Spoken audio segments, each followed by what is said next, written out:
এই দোয়াটা শিখে নেন, ইনশাআল্লাহ আপনার জীবনের সমস্ত সংকট কেটে যাবে।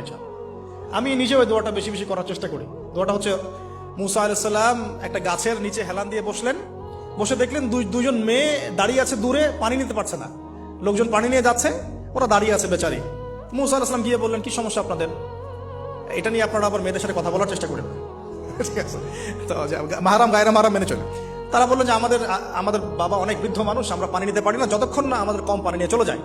মুসা আলাইহিস সালাম একটু বললাম না, ফিজিক্যালি খুব স্ট্রং ছিলেন, থাকে না বডি বিল্ডার, সামনে গিয়ে কথা বলে সরো পানি দিতে দাও, তখন মানুষ একটু মূল্যায়ন করে না। তো মুসা আলাইহিস সালাম এভাবে পানি নিয়ে দিলেন এবং বাছুরদেরকে পানি পান করালেন, করিয়ে গাছের নিচে এসে বসে আছেন।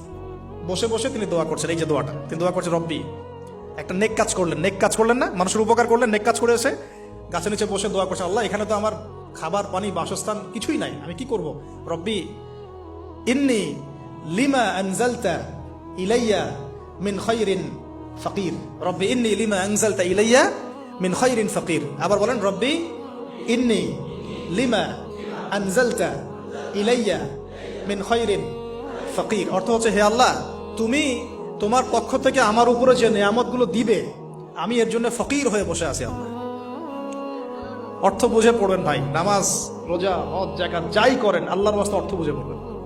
অর্থ বুঝে পড়লে আপনার ইবাদতের স্বাদ পাবেন, তৃপ্তি পাবেন, আল্লাহর সাথে কানেকশন হবে, আল্লাহর নূর পাবেন, মাআরিফত পাবেন, সত্য স্বপ্নও দেখবেন তখন ইনশাআল্লাহ।